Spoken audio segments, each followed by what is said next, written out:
하나님은 예배하는 사람을 찾으십니다. 하나님께 예배하는 사람은 영과 진리로 예배를 드려야 합니다. 우리의 마음을 주 앞에 올려드리며 묵상기도 드리시겠습니다.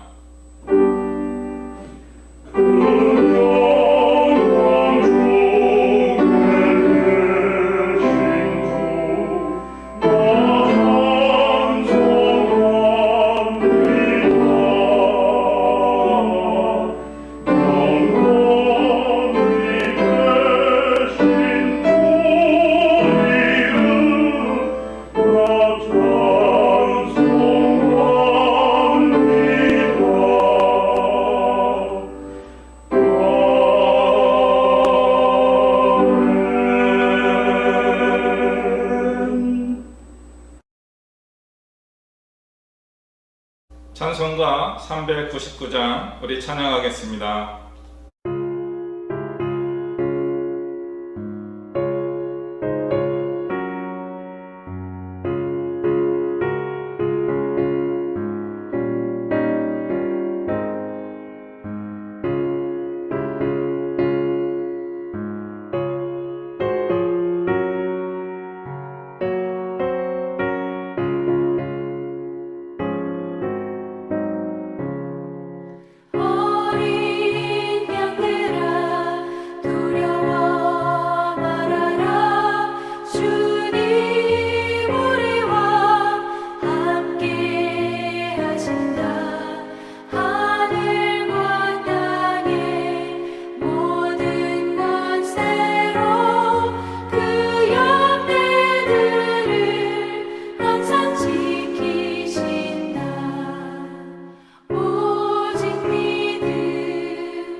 다 같이 기도하시겠습니다. 영광의 하나님 아버지, 저희들의 삶의 시작이 되시고 저희들의 삶의 항로에 늘 동행하여 주시는 임마누엘 주 하나님을 찬양하오니 영광받아 주시옵소서. 2월의 첫 번째 주를 맞이하면서 저희들의 발걸음을 기쁜 걸음으로 주님의 전으로 불러 모아주시고 예배를 드릴 수 있는 시간 허락하여 주심에 감사를 드립니다. 오늘 드려지는 이 예배가 신령과 진정으로 드려지게 하옵시고 1절 마귀 틈타지 않고 오직 주님만이 인지하셔서 홀로 영광 받아 주시옵소서. 하나님 아버지, 저희들의 세상에서 죄인이었음을 고백합니다. 저희의 삶을 온전히 주님께 드리지 못하고 세상과 타협하며 살아왔음을 고백하오니 저희를 불쌍히 여기사 용서해 주옵시고 주님 주시는 담대함으로 세상을 이길 수 있는 귀한 복을 허락하여 주시옵소서. 이 나라를 사랑하시는 주님, 오늘은 현충일이자 호국보훈의 달 6월을 맞이하는 첫 주입니다. 우리가 이렇게 주님의 전에서 기도하고 찬양하고 하나님 말씀을 나눌 수 있는 자유와 평안은 주님께서 우리 민족에 주시는 특별한 축복 가운데서 조국과 민족과 자유민주주의를 위해 희생하신 선조들과 지금 이 시간도 하늘과 바다와 육지에서 국방과 치안과 공무에 헌신하는 덕분임을 저희가 아오니 그분들의 헌신과 희생과 수고에 감사를 드리며 다시는 이 나라가 나라를 잃고 교회를 잃고 가족을 잃었던 우리의 아픈 과거의 역사가 되풀이지 않도록 서로 싸우지 않고 화합하게 하시고 정치적, 경제적, 사회적으로 모든 사람들을 불평등으로부터 해방되고 자유롭고 행복하게 만드는 대한민국으로 거듭날 수 있도록 이 나라를 지켜주시옵고 인도하여 주시옵고 은총 내려 주시옵소서. 은혜를 부어주시는 하나님 아버지, 저희 예한교회가 주님의 크신 뜻과 축복으로 세워진 교회임을 잊지 않게 하옵소서. 교회의 머리 되시는 주님을 중심으로 저희 모든 지체가 더욱 아끼고 사랑하며 힘들고 어려울 때마다 기도하면서 믿음의 끈으로 서로를 붙들어 줄 수 있는 믿음의 가족들이 되게 하여 주시옵소서. 주님, 저희 교회가 이곳 홍제동에서 자리를 잡으면 분명 주님께서 저희에게 가르침이 있는 줄 압니다.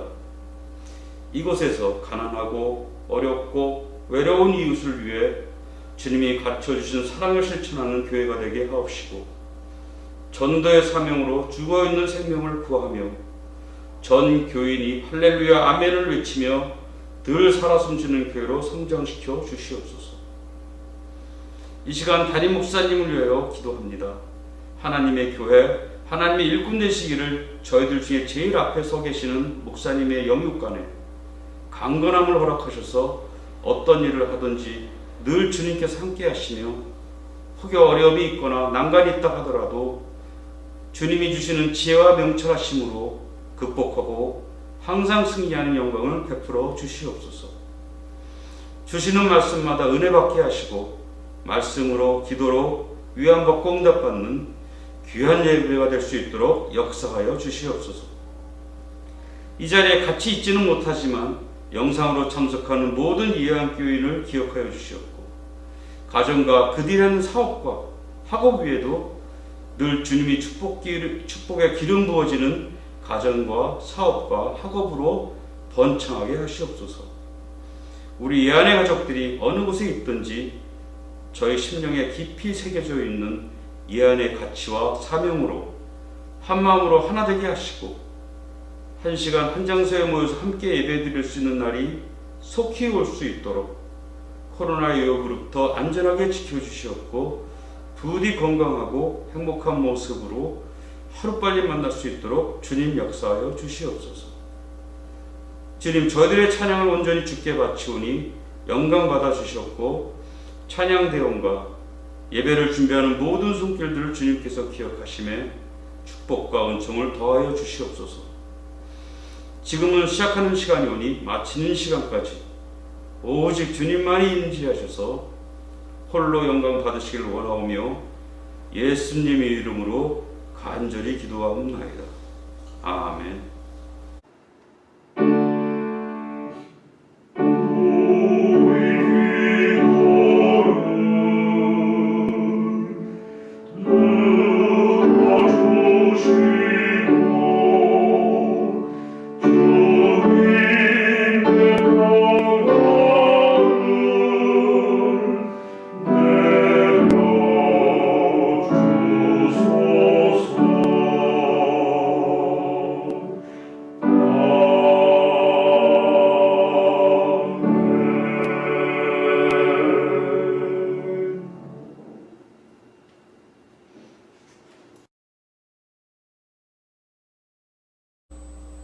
오늘 성경 말씀은 마태복음 25장 26절부터 29절까지의 말씀입니다. 제가 받들어 봉독하겠습니다. 그 주인이 대답하여 이르되 악하고 게으른 종아, 나는 심지 않은 데서 거두고 해치지 않은 데서 모으는 줄로 내가 알았느냐? 그러면 내가 마땅히 내 돈을 취리하는 자들에게나 맡겼다가 내가 돌아와서 내 원금과 이자를 받게 하였을 것이니라 하고 그에게서 그 1달란트를 빼앗아 10달란트 가진 자에게 주라.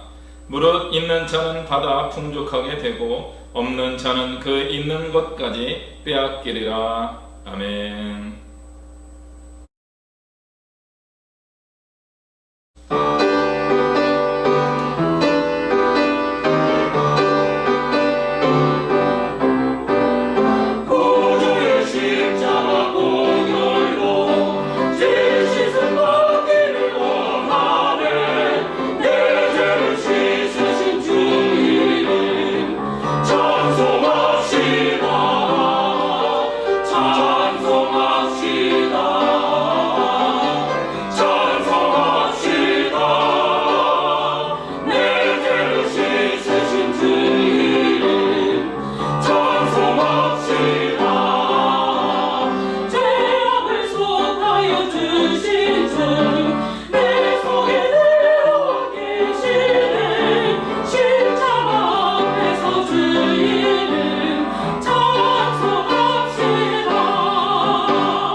오늘 말씀 제목은 천국을 소망합니다입니다. 마태복음 24장과 25장은 마지막 때에 대한 가르침과 천국에 대한 이야기입니다. 그 후반부에 등장하는 것, 25장에 등장하는 것이 지혜로운 5명의 처녀들, 그리고 달란트 비유, 또 양과 염소의 비유입니다. 24장은 마지막 때에 일어날 징조들에 대한 그런 이야기들이지요. 한마디로 말씀드리면 마지막 판결의 날에 우리의 삶에 대한 평가가 이루어질 것인데 그 결과로 우리는 천국과 지옥의 어떤 결정이 우리에게 이루어질 수 있다 하는 것입니다. 한국교회가 가진 교리 중에 하나님을 믿으면 무조건 천국에 간다는 것이 있습니다. 예수님을 믿기만 하면 천국 갑니다. 맞습니다만 오늘 마태복음 24장, 25장 내용들을 자세히 읽다 보면 묘한 차이를 발견하게 됩니다. 슬기로운 처녀 5명과 지혜롭지 못한 처녀 5명은 모두 신랑 오기를 기다리는 사람들입니다. 미련한 5처녀가 이야기하죠. 주여 주여 우리에게 문을 열어주십시오 라고 말할 때 그들에게 돌아오는 대답은 내가 너희를 도무지 알지 못한다 하는 것입니다. 이것은 비기독교인들에게 주는 메시지이기보다는 우리 기독교인들에게 주는 것이 아닐까 하는 생각을 더 많이 해보게 됩니다. 달란트 비유도 마찬가지입니다.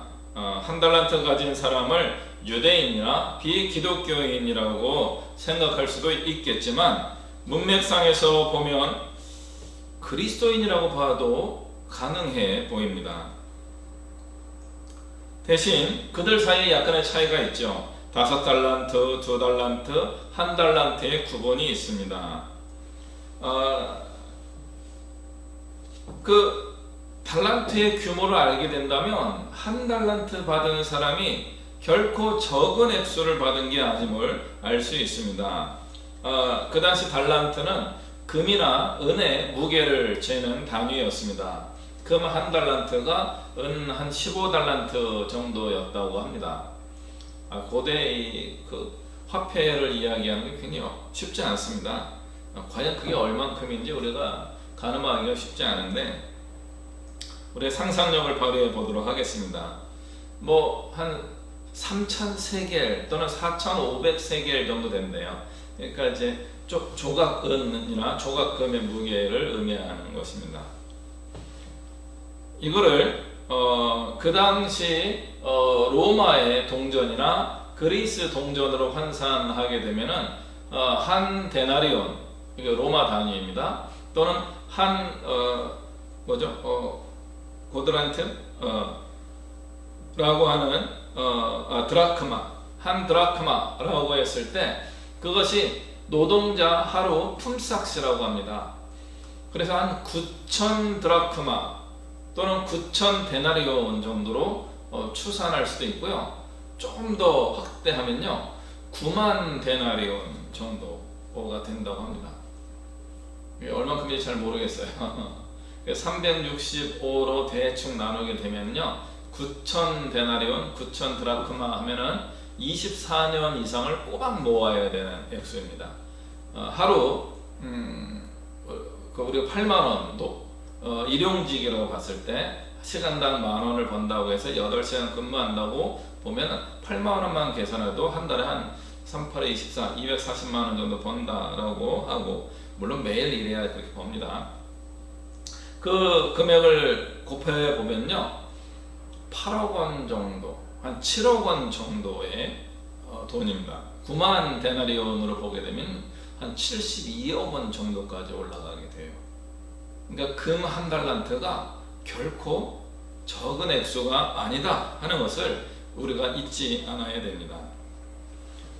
이 비유가 주는 핵심적인 내용 중에 한 가지가 무엇인가 하면요,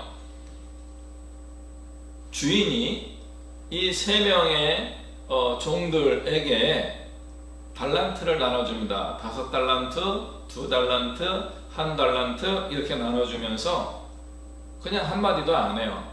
그냥 나눠주고만 갑니다. 뭐예요? 알아서 해라 이거예요. 주인의 마음을 헤아려 보고 알아서 해라. 굉장히 황당한 일입니다. 앞에 25장 앞부분에 나오는 10처녀의 비유도 마찬가지입니다.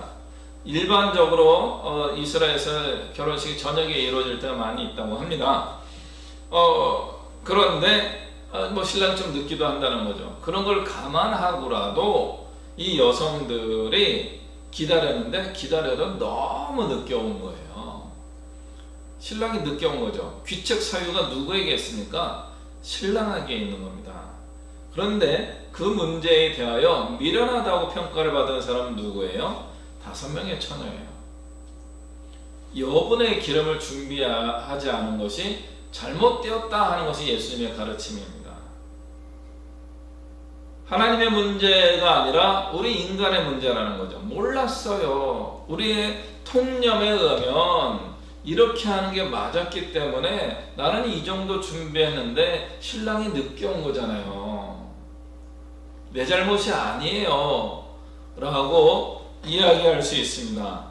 그럼에도 불구하고 우리 주님은 그것이 잘못이다 라고 하는 예화로 들고 계신 겁니다. 25장 마지막 부분에 나오는 양과 염소를 구분하는 비유도 마찬가지입니다.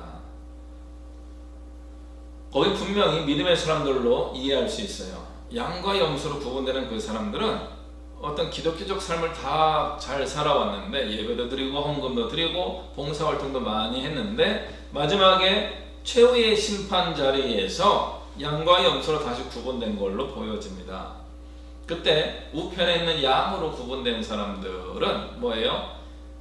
예수님이, 주님이 고난당할 때 도와주고, 갇혔을 때 도와주고, 병들었을 때 치료해주고, 힘들고 어려울 때 도움을 주었다는 겁니다. 그들이 대답은 똑같이 합니다. 우리가 언제 그렇게 했습니까? 너희 중에 가장 작은 자에게 한 것이 바로 나에게 한 것이다. 그렇게 말씀하시지. 예수님이신 것을 알면 우리는 했을 텐데. 우리 예수님의 비유가 가지고 있는 마태복음 25장의 내용은요, 불확실성입니다. 알 수 없어요. 하나님의 마음을 알 수 없는데 그럼에도 불구하고 하나님의 뜻을 이루어야 한다라고 하는 굉장히 이상한 말씀으로 보일 수 있어요. 그런데 과연 이상한 말씀입니까? 그렇지 않습니다. 달란트 비유로 오늘 주로 생각해 보게 될 것인데요. 달란트 비유에 의하면은 이미 하나님의 사람들에게는 능력과 재능과 은사가 있다는 겁니다. 그리고 거기에다가 또 하나님이 더 부여해 주신다는 겁니다. 하나님으로부터 받은 것들이 있어요. 예수님을 믿었기 때문에 오는 것이 있어요. 예수님 믿기 전에는 오지 않았을 겁니다. 그냥 자기의 능력대로 살아갔을 겁니다. 그런데 예수님을 믿은 다음에 오는 그 무엇이 있는 겁니다. 그 무엇에 대하여 관심을 가지고 찾아내고 발견하고 그것을 이루어간 사람들은 마지막 심판 때에 착하고 충성된 종아 하면서 축복을 받습니다. 그런데 그것에 대하여 깊이 생각하지 못하고 자기의 일반적인 삶의 원칙에 맞춰서 살아온 사람들에게는 하나님께서 악하고 게으른 종아라고 말하고 있는 겁니다. 그렇다면 우리는 내가 받은 달란트를 생각해 보아야 합니다. 영어권에서는 이 달란트가 탤런트라고 하는 재능이란 말로 변화가 되어 있습니다. 그런데 오늘 우리가 읽은 성경에 보면요, 분명히 그 안에 재능에 따라 달란트를 주었다 이렇게 기록되어 있습니다. 그 재능에 따라 재능을 주신 건가? 어릴 때 제가 교회 다닐 때 이 부분을 설명해 주는 선생님을 거의 만나지 못했어요. 그래서 그 뒤로 열심히 성경을 계속 읽으면서 이 부분에 대해서 오랫동안 묵상해 보았습니다. 탤런트가 재능이 아닌 거죠. 탤런트는 돈이에요. 금 그 정도, 한 7억 정도, 많으면 70억 정도의 어떤 뭔가를 하나님이 주신다는 겁니다. 나의 재능을, 그 재능의 부분의 영어 성경을 살펴보니까 NIV에서는요, ability, his ability라고 되어 있습니다. 킹 제임스 버전에서 보니까 several ability라고 해서 몇몇 능력들을 가지고 있는 그들에게, 그렇게 볼 때 5달란트를 가지고 있는 사람은 능력이 ability가 몇 개가 된 겁니다. 그리고 2달란트는 그보다 좀 적은 능력을 가졌나 봐요. 그리고 1달란트가 가진 사람은 그 능력이 없는 것은 아니었지만 앞에 2 사람보다는 좀 적었다라고 볼 수 있는 거죠. 그래서 1달란트를 받은 것입니다. 그래서 이것에 대해 재능주의 시대의 가장 나쁜 성경 말씀이다 라고 이 성경을 비판하는 분도 있습니다만은, 다시 한번 말씀드립니다. 1달란트가 어마어마해요. 그러니까 5달란트 받은 사람은 얼마 얻은 거예요? 7억으로 계산해도 7호 35 맞나? 7호 35 35억 원을 받은 거고요. 크게는 350억 원 정도 받은 겁니다. 저는 그게 있으면 정말 하나님 기뻐하시는 일을 할 텐데. 지금 제가 목표하는 일을 대충 계산해 보니까 최소한 50억이 필요하더라고요. 예, 다음에 기회가 되면은 또 저의 받은 이야기를 좀 나누도록 하겠습니다. 그래서 이 달란트를 우리는 재능으로 요즘 번역하고 있지만 재능보다는 사명으로 번역하는 것이 더 좋지 않을까 이렇게 생각합니다. 예수님을 믿은 이후에 우리에게 주시는 어떤 하나님의 명령인 겁니다. 근데 그 명령이 불명확해요. 무엇을 어떻게 하라고 하는지는 안 나와요. 그렇지만 내가 가지고 있는 어빌리티, 능력을 가지고 사명을 추구하게 되면은 무조건 2배의 성과를 낼 수 있다 하는 것이 저의 해석입니다. 그리고 그 달란트는 내가 모아서 하는 어떤 사업의 미천이 아닙니다. 이미 주인이 준 거예요. 하나님이 우리에게 사명을 주실 때 밑도 끝도 없이 주시는 게 아닙니다. 미천을 주십니다. 그 미천을 가지고 사명을 감당할 수 있도록 부르시게 됩니다. 이 말씀들을 어떻게 해석해야 합니까? 달리 해석하는 내용들도 많이 있지만 적어도 우리는 이제 2명의 종을 볼 때 죄송합니다. 재수없는 그 사람들 보게 됩니다. 정말 잘난 놈들이에요. 뻥튀기는 능력을 가진 사람입니다. 5달란트를 10달란트로 만들어서 35억을 투자해가지고 70억을 가지고 오는 사람. 야, 14억을 가지고 28억을 만들어 오는 사람. 이게 2배로 뻥튀기해서 오는 사람입니다. 그런데 1달란트를 가진 사람은 어떻게 합니까? 그 사명을 땅을 파서 숨겨둡니다. 도둑맞지 않으려고 하는 것이죠. 그런 일이 지금까지 안 일어나긴 했지만 만약에 여러분에게 이런 현금 뭉치 007 가방 7개 5만원권으로 1억씩 들어있는 7개 가방을 여러분에게 드리면은 여러분은 어떻게 하시겠습니까? 아싸! 하고 가져가시겠습니까? 어디에 보관하실 거예요?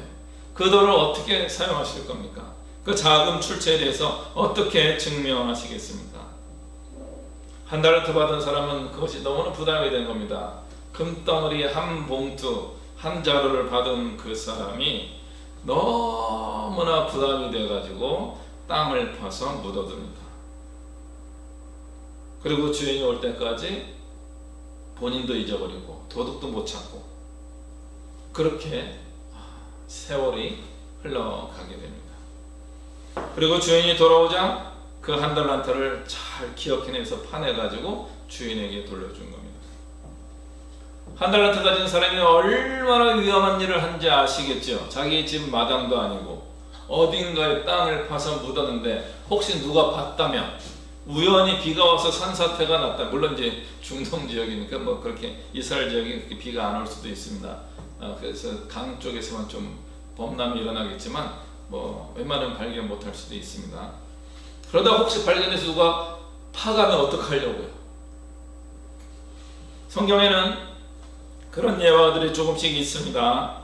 내가 가지고 있는 것을 잘 보관하지 못해서 마귀가 홀랑 훔쳐가는 일도 있는 겁니다. 다행히 1달란트 숨겨놓았던 그 종의 그 금덩어리는 사라지지 않았습니다. 잘 캐어서 주인께 돌려줬습니다. 임무 완수! 내가 받은 그대로 돌려드립니다. 주인에게 1원도 손해를 끼치지 않았습니다. 원금 그대로 돌려드립니다. 그거 받고 얼마나 부담됐는지 아세요? 주인님 오실 때까지 너무 불편하게 살았습니다. 이제 저는 자유예요. 그 종이 주인으로부터 크게 야단을 맞은 정도가 아니라 쫓겨납니다. 쫓겨나 버립니다. 왜요?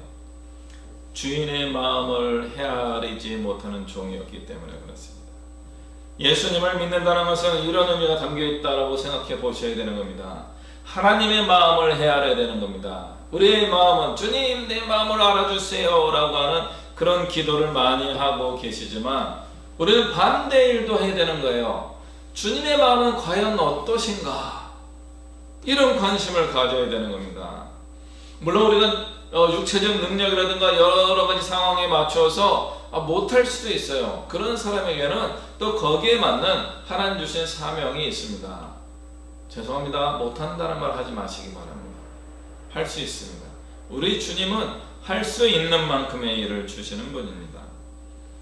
주님의 마음을 헤아려야 됩니다. 25장에서는 절대로 주인이 먼저 너에게 이거 달란트를 주니까 어떻게 해? 라고 이야기하고 주지 않습니다. 그냥 준 거예요. 2달란트 받은 사람과 5달란트 받은 사람의 차이점은 무엇입니까? 그들은 뭔가 생각하고 행동한 거예요. 주인의 지시가 없었지만 자기가 받은 달란트를 가지고 가서 뭔가 장사 수완을 발휘해서 2배로 만들어냈습니다. 그리고 결과적으로도 그 돈은 자기 게 아닐 수도 있다 생각한 거예요. 주인이 와서 계산해보자 하니까 주인께 10달란트를 다 드립니다. 내가 노력한 것이지만 주님의 것이에요. 주님 받으세요. 내가 노력하고 수고하고 애쓰고 정말 리스크, 위험을 극복하면서 이 일을 해냈습니다만은 이건 내 것이 아닙니다. 주인님 것입니다. 우리 하나님께 올려드린 거예요.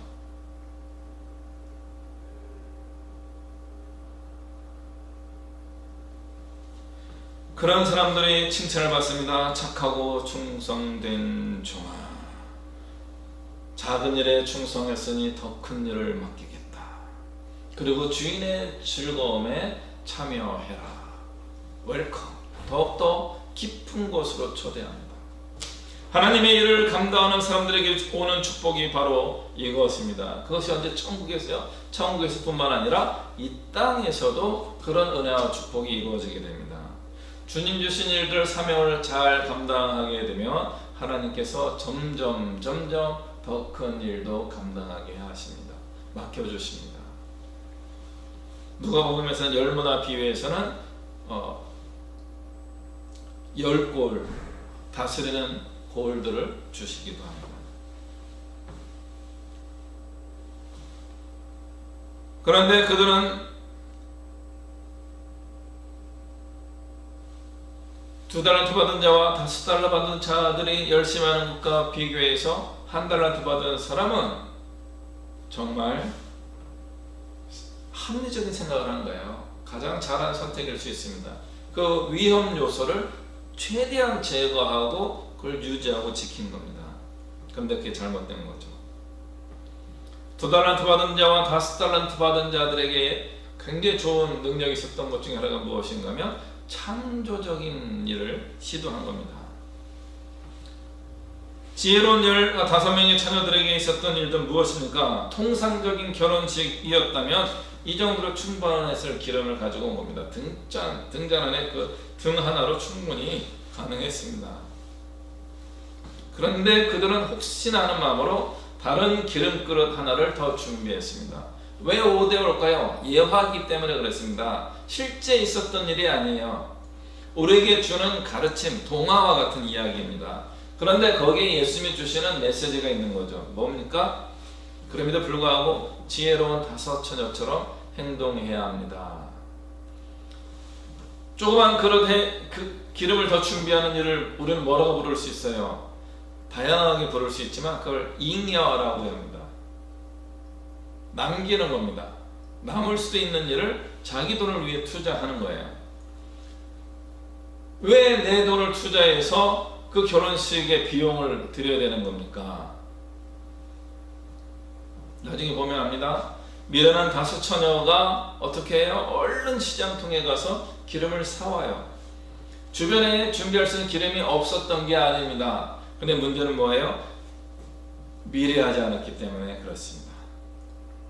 그리고 그 핵심은 무엇인가 하면은 1달란트든 지혜로운 5명의 처녀든 그리고 양과 염소의 비유에든 핵심적인 단어가 하나 더 나와요.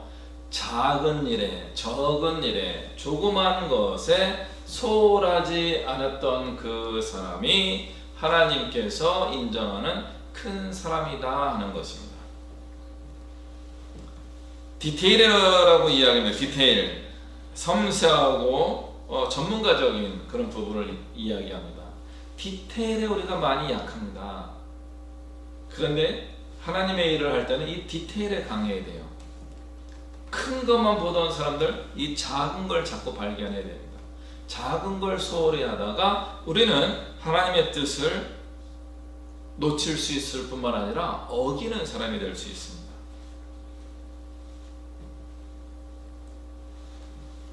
우리는 그 잉여에 대하여 굉장히 열린 마음이 있어야 되는 거예요. 내가 이 정도로 투자하는 게 굳이 할 수 있는, 제가 가장 잘 못하는 거예요. 저는 딱 맞아 떨어지는 걸 굉장히 좋아하는 사람입니다. 그런데 하나님이 기뻐하시지 않아요. 하나님께서는 데워주시고 넘치게 부어주시고 깎지 않으시고 쌓아주시는 하나님이십니다. 우리 하나님은 늘 이렇게 넉넉하게 베푸는 사람을 좋아하십니다. 양과 염소의 비유처럼 누군지 분명히 알면 우리는 손을 행하죠. 이걸 하면 내가 이익을 보는데, 그런데 그걸 알 수 없는 상황에서도 나에게 뭔가 보답을 할 수 없는 그 사람에게 선을 베풀어라. 이것이 예수님께서 가르쳐 주신 믿는 사람들이 해야 할 일입니다. 다시 이제 달란트 비유로 돌아가 보겠습니다. 주인이 한 달란트 받고서 악한 종이라고 이야기하고 그에게 어떤 이야기합니까? 이 달란트를 이자를 취급하는 사람에게 주었다면 내가 원금의 이자까지 받았을 텐데 너는 최소한의 일도 안 했구나. 실제로는 원금을 가지고 오면은 그냥 주인에게 손해를 안 끼친 게 아니고 이익을 볼 수 있는 것을 너에게 줬는데 이익을 만들어내지 못한 그것은 주인에게 손해를 끼친 것이다. 그렇게 말씀하고 계십니다. 그래서 우리는 한 달란트 가진 사람의 마음으로 살아갈 가능성이 굉장히 많이 있습니다. 그래서 우리는 이 한 달란트 사람에 좀 집중할 필요가 있어요. 5달란트 같은 분은 그렇게 사시면 됩니다. 2달란트 받은 종과 같은 분은 그렇게 사시면 돼요. 그런데 1달란트 받은 것 같은 분들은 어떻게 해야 됩니까? 예수님 말씀에서 힌트를 얻어야 됩니다. 이자놀이 하는 사람에게 이걸 맡기면 좋겠다는 겁니다. 예수님 당시에는 그 이자놀이 하는 사람들이 그렇게 평판이 좋은 사람들이 아니었습니다. 그런데 예수님 그 예언을 굳이 드신 거예요. 평판이 좋지 않은 사람들에게도 하나님의 원리에 맞게 하는 사람이 있다면 그 사람에게 맡기는 것도 생각해 볼 수 있어야 되는데 그건 나쁘다 생각하고 단칼에 생각해서 빼버렸다는 것이 실수인 겁니다. 행동하는 그리스도인에 대한 이야기를 이어서 하겠습니다. 제가 최근에 페이스북에 이런 글을 올렸습니다. 목회자가 보수적이든 혹은 진보적이든 정치적인 발언하는 것이 불편하고 싫으시다면 여러 그리스도인 성도 여러분이 사회활동에 더 적극적으로 참여하시면 됩니다. 이런 글을 썼어요. 그랬더니 몇몇 분들이 뭐 좋아요도 눌러주시고 댓글로도 뭐 응원합니다 뭐 그런 이야기를 했어요. 응원합니다가 가장 먼저 달린 댓글인데 가장 황당한 댓글이었어요. 뭐 어떤 응원을 주는 건지 모르고 나보고 정치적 활동을 하라는 건지 아니면 하지 말고 다른 분들에게 우리 성도님들을 자꾸 격려하라는 건지 그분도 굉장히 어려운 이야기를 해주셨어요. 그러면 제가 쓴 글에는 어떤 행간이 있을까요? 없을까요? 당연히 있지요. 제가 안 쓴 글이 있어요. 제가 쓴 글에는 이런 것들이 있습니다. 여러 성도님들의 사회적 활동을 더 많이 했으면 좋겠습니다. 대표적인 것이 NGO입니다. NGO 같은 사회적 활동에 참여하십시오. 우리나라에는 아직도 그늘진 곳이 많습니다. 남북 화해, 평화의 문제도 우리가 적극적으로 풀어야 되고요. 글로벌 시대에, 다문화 시대에 우리가 해야 될 문제, 해결해야 될 문제들이 굉장히 많이 있습니다. 이 일에 여러 성도님들이 참여하지 않으면은 이게 행간에 빠진 글입니다. 여러분이 참여하지 않기 때문에 그렇게 목사님들이 나와서 한 말씀씩 하는 겁니다. 이게 빠진 거예요. 우리 이한교회 성도님들에게도 동일한 말씀을 드리는 겁니다. 우리 성도님들이 사회적 참여를 열심히 하지 않으면 제가 사회적 참여를 하러 간다는 겁니다. 그럼 제가 하면요, 진보적이든 보수적이든 어떤 정치적 노선을 보여주는 것처럼 보일 수밖에 없어요. 제가 보수적이겠습니까? 진보적이겠습니까? 그러니까 저쪽 보는 건 진보라 보고요, 저쪽에서는 보수라 보고요. 그렇습니다.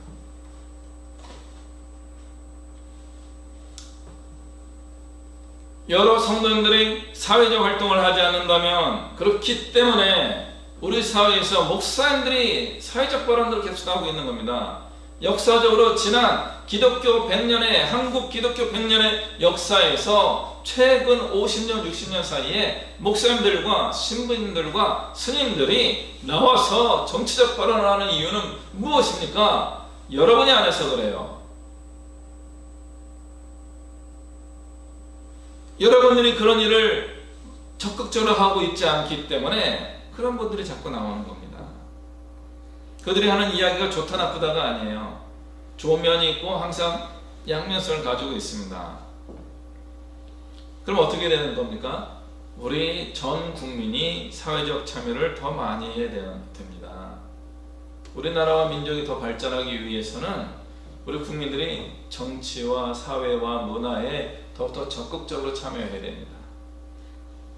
일본이 문제가 된다는 부분 바로 이것이에요. 대부분의 일본 사람들이 정치, 사회, 문화에 대해 굉장히 무관심합니다.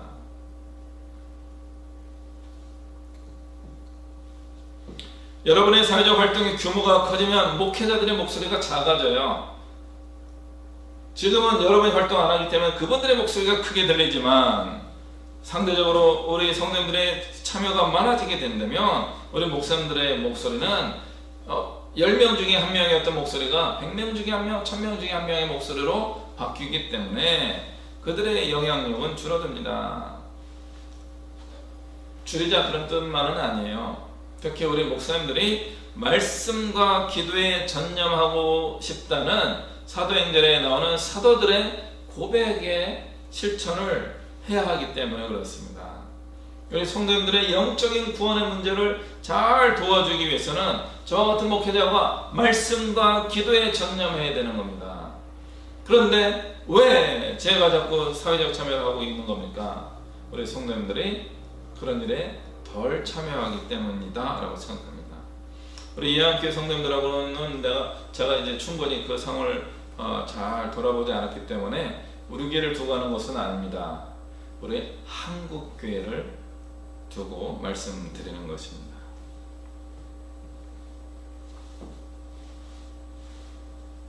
야고보서 4장 17절에 보면 선을 행할 줄 알면서도 행하지 않는다면 그것은 죄입니다 라고 분명히 선포하고 있습니다. 이것은 예수님을 믿지 않는 사람이 구원을 받나요? 그렇지 않나요? 하는 질문보다 더 중요한 질문입니다. 예수님을 믿는 사람들은 선을 알게 되고 선을 행해야 된다는 것도 알게 되는데 행하지 않을 수 있어요. 그렇게 행하지 않으면 그게 죄입니다. 죄진 그리스도인이 천국에 가겠습니까? 못 가겠습니까? 못 갑니다. 예수님을 믿었는데 구원을 받지 못할 수 있나요? 라고 하는 질문에 대하여 분명히 말씀드립니다. 그럴 수 있습니다. 제 이야기가 아니고 예수님이 해주신 이야기와 요한계시록에 나오는 이야기로 우리는 알 수 있습니다. 누가복음 10장에서 예수님은 너희의 이름이, 우리의 이름이 하늘에 기록된 것으로 기뻐하라 라고 되어 있어요. 하늘에 기록이 안 되어 있으면요 귀신을 쫓아내고 병 고치고 그리스도의 복음을 전하며 살아온 것이 다 무용지물이라는 겁니다. 그런 기적을 행하는 것보다 하늘에 나의 이름이 기록된 게 더 소중하다는 겁니다. 다른 말로 기록되지 않을 수도 있다 그런 뜻이에요. 그것은 실수로 누락된 것이 아니라 분명히 제외된 상태를 말하는 겁니다. 요한계시록 3장에도 보면 생명책에 기록된 이름을 지우지 않고 기억해 주겠다. 사대교회에서 의롭게 살아간 사람들에 대한 축복의 메시지입니다.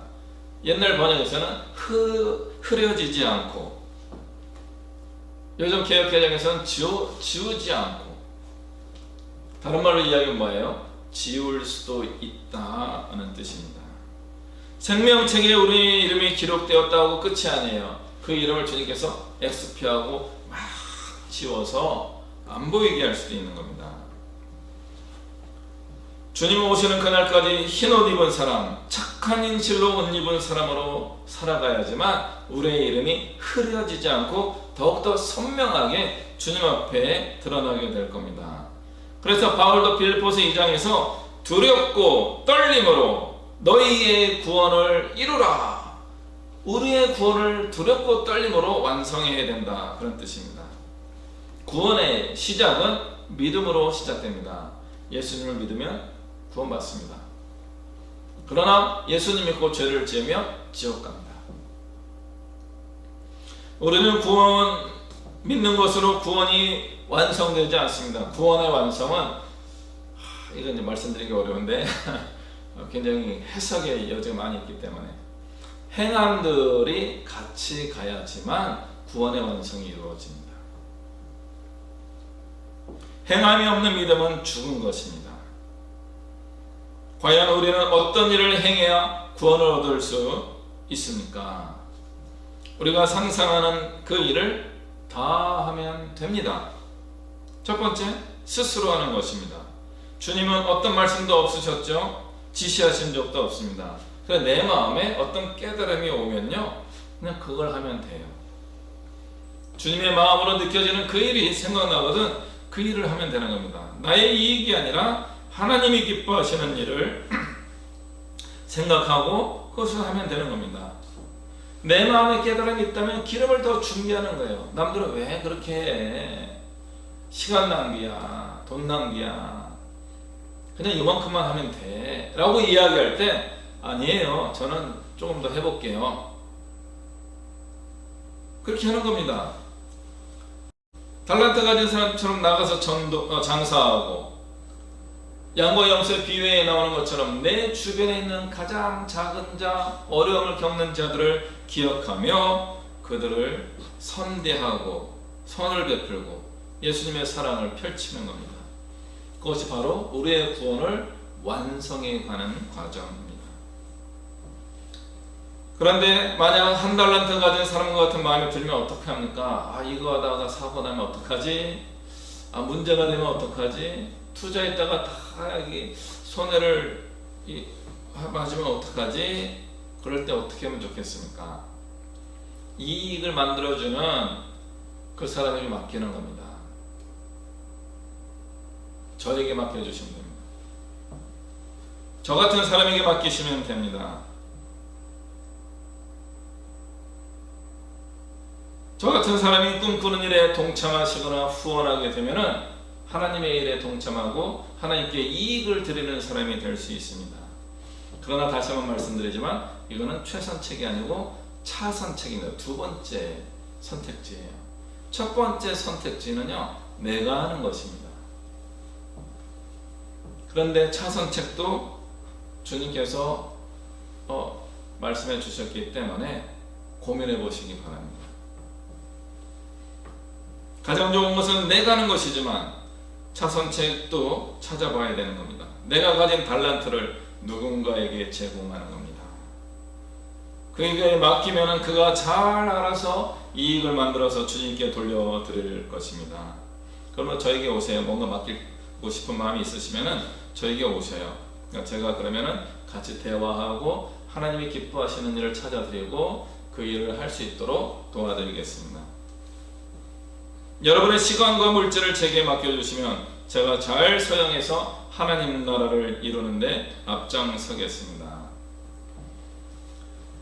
그런데 저와 같은 사람에게 맡길 때 조심해야 됩니다. 요즘 이제 투자하는 그 은행 문구에 있는 거죠. 원금 손실이 발생할 수 있습니다. 원금 손실이 발생할 수 있어요. 내가 하면요, 원금 손실이 없습니다. 하나님은 무조건 그걸 성공하게 만드셔요. 그런데 저한테 맡기면 원금 손실이 발생할 수도 있습니다. 하지만 하나님의 달란트를 사용하면 무조건 성공합니다.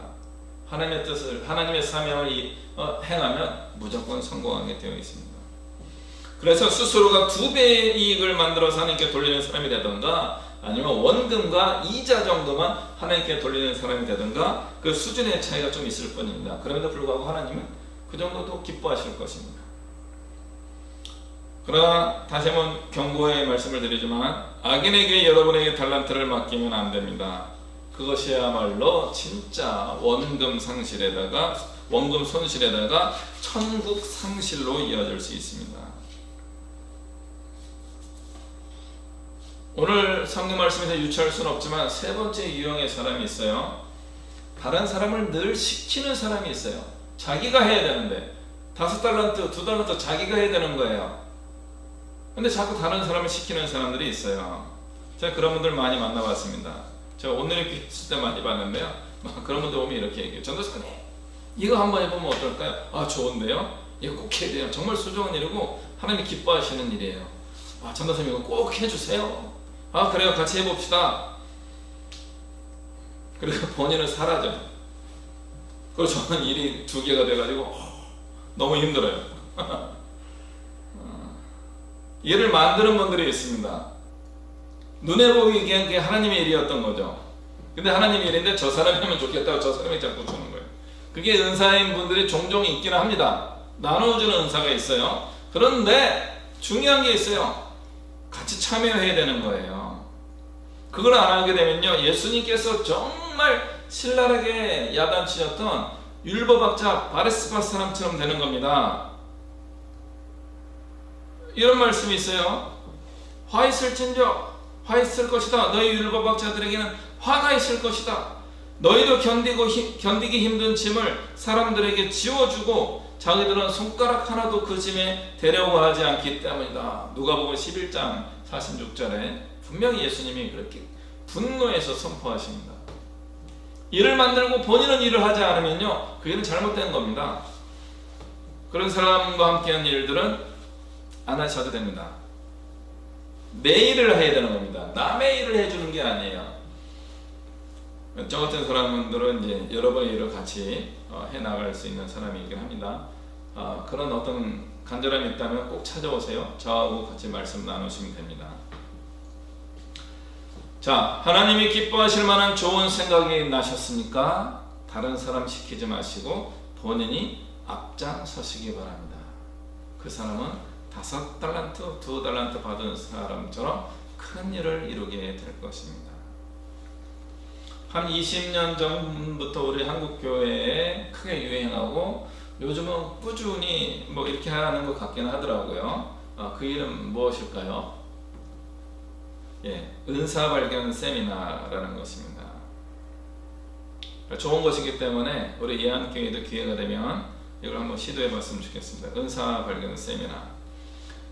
지금도 여러 교회에서 이런 프로그램을 운영하고 있습니다.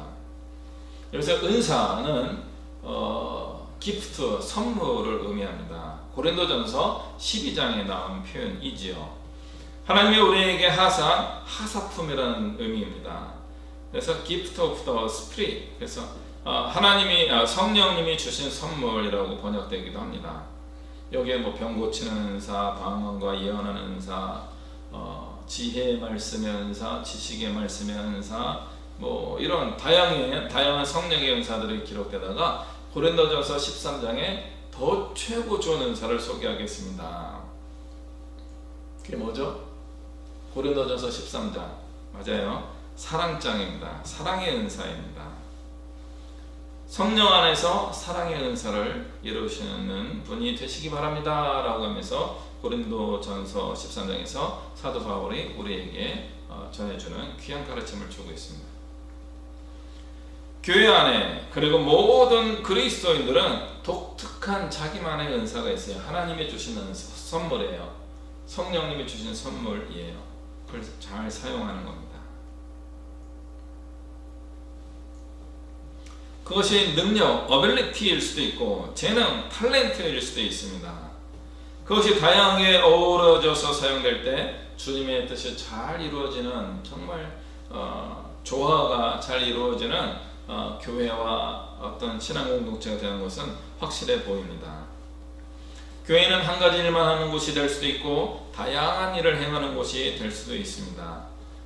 그런데 이전에 잘 하다는 것도 그냥 계승해서 하는 것도 좋고요. 필요에 따라서 스탑하고 멈추는 것도 좋습니다.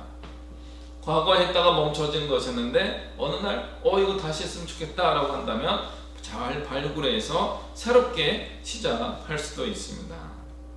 그런 일은 어떻게 이루어집니까? 우리 성도님들이 움직일 때 이루어집니다. 물론 제가 이자 노래하는 사람처럼 이거 해주세요 저거 해주세요 라고 부탁을 드려서 이루어지기도 합니다. 제가 시키는 일을 잘 하시던가 아니면 여러분이 스스로 창조적으로 하나님이 기뻐하시는 일을 하시면 더 좋겠습니다. 오늘의 교회에서 제가 사역한 것은 약 한 10년 정도 경험인데 저에게 많은 기회의 시간이었습니다. 그때 들었던 여러 이야기 중에 하나가 뭐냐면 우리 구역이라고도 하고 순이라고도 하는 어떤 공동체에서 오늘의 교회 이름으로 어떤 봉사활동을 자꾸 벌리는 일들이 생겼던 것에 대한 회의였습니다. 공동체 구성원들이 기도하고 이거 우리 지역사회에서 이것을 하면 좋겠습니다 라고 동의가 되고 자기들이 돈을 모아서 십시일반 재정을 만들고 오늘의 교회 이름으로 저희 오늘의 교회에서 온 사람들이에요 하면서 지역사회하고 연계해가지고 봉사활동을 하다가 한 6개월 하다가 너무 힘든 거예요.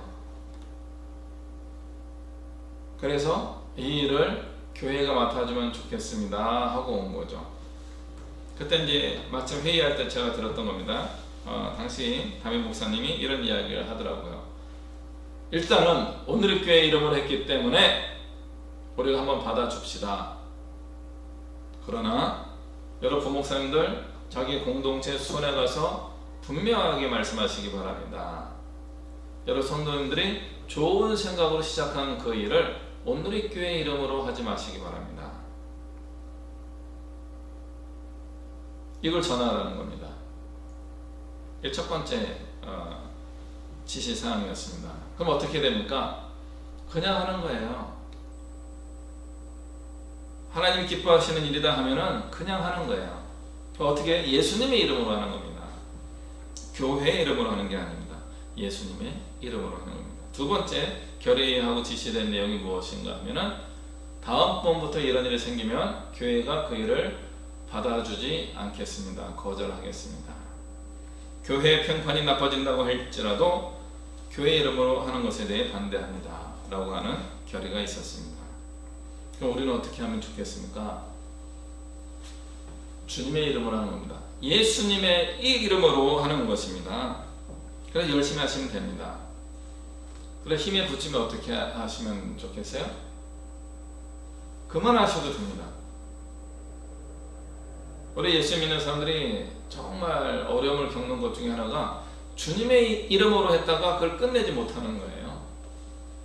아직 일이 완성이 안 됐기 때문에 그렇습니다. 그런데 끝내도 괜찮습니다. 물론 사랑과 봉사의 실천을 더 많이 해야 되겠지만 내가 감당할 수 없는 일을 끝까지 붙들고 있는 것은 지혜롭지 않습니다. 괜찮습니다. 놓으셔도 됩니다. 오늘의 교회같이 큰 교회도 그렇게 사역들이 하나씩 들어올 때 감당하지 못해요. 대형 교회도 어렵습니다. 그런데 하물며 순 단위에서 어떻게 가능하겠습니까? 그리고 어떻게 우리 개인 단위에서 어떻게 평생 할 수 있겠습니까? 일정 기간 하면 되는 겁니다. 일을 벌리는 것도 중요하지만 끝까지 그 일을 감당하는 것도 중요합니다. 그리고 그 일을 일정 기간 감당하다가 마무리하는 것도 중요합니다. 이 마무리는 성공적으로 마무리하는 것만을 의미하는 게 아니고 우리는 실패감이 들지라도 마무리하는 거 괜찮습니다. 하나님이 기뻐하십니다. 영원히 감당하면 좋겠지만 우리의 시간과 능력에는 한계가 있습니다. 그러므로 내가 추진한 그 일을 누군가 이어주면 좋겠죠. 그 사람은 무슨 죄가 있어요? 내가 실패한 일을 왜 그 사람이 맡아야 됩니까? 다른 사람에게 주지 마세요. 그냥 본인이 하고 끝내셔야 되는 겁니다.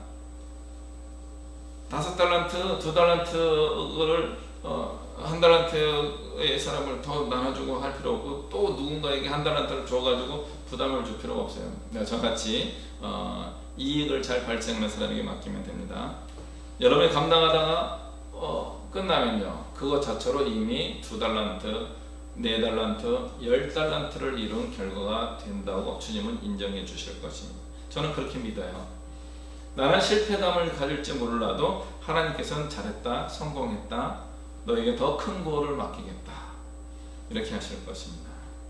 그만두는 것도 괜찮습니다. 왜냐하면 하나님이 또 하실 것이기 때문에. 주님은 5달란트, 2달란트, 3달란트 3명만 있는 게 아니에요. 더 많은 하나님의 사람들이 있어요. 그들에게 똑같이 5달란트, 2달란트, 1달란트 줘요. 또 있어요. 그럼 그들은 어떻게 해야 돼요? 내 일을 맡아주면 아니에요. 자기네가 알아서 생각하고 결정하고 행하게 될 것입니다. 나 자신이 하나님의 일에 동참하는 것이 제일 중요한 겁니다. 하나님의 일에 동참한다는 마음으로 어떤 일들에 참여하시는 겁니다. 그런 사람들을 통하여 하나님께서 30배, 60배, 100배의 성과를 이루어내실 것입니다. 그런 5달란트 받은 사람, 2달란트 받은 사람처럼 살아가는 우리 믿음의 식구들 되시기를, 그리고 혹시 1달란트 받은 사람과 같은 마음이 들 때는 정말 하나님의 일꾼들에게 투자할 수 있는 지혜를 가진 우리 성도들 되시기를 주님의 이름으로 축복합니다. 기도하시겠습니다. 주님, 우리가 1달란트 가진 종과 같은 실수를 하지 않기를 원합니다. 성령님이 주시는 그 감동을 따라서 예비하고 실천하고, 특히 우리 가운데 있는 가장 작은 자를 돌아보는 삶을 살겠습니다. 우리를 통해 주님의 뜻을 이루어 주옵소서. 예수님의 이름으로 기도합니다. 아멘.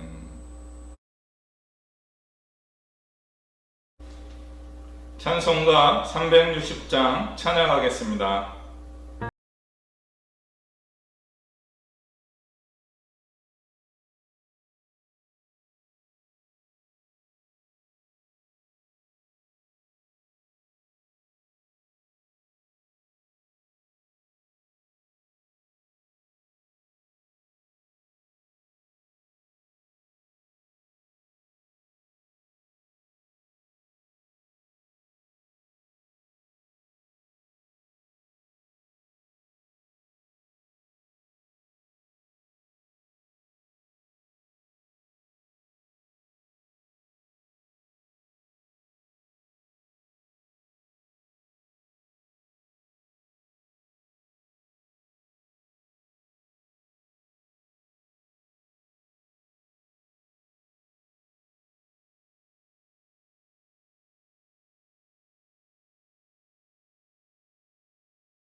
기도하겠습니다. 이 시간도 우리와 함께 하시는 우리 주 예수 그리스도의 은혜와 살아계신 하나님 아버지의 크고 영원하신 사랑과 성령 하나님의 교통하시는 은혜와 역사하심이 아버지 하나님께서 먼저 나를 주목하여 오시고 구원을 베풀어 주셨을 뿐만 아니라 예수 그리스도를 믿는 나에게 귀한 사명을 주셔서 그 사명을 감당할 수 있게 하기를 기대하신다는 것을 알고 나의 사명을 알고 발견하고 그 부르심의 뜻대로 살고자 마음에 다짐하며 나아가는 이곳에 머리 숙은 주님의 백성들 머리 위에와 주님의 부르심을 이루기 위하여 땅끝까지 이르러 복음을 전하시는 선교사님들과 그 모든 사역 위에 이 나라와 이 민족 위에 열방 위에 이제부터 영원토록 함께 하시기를 간절히 축원하옵나이다. 아멘.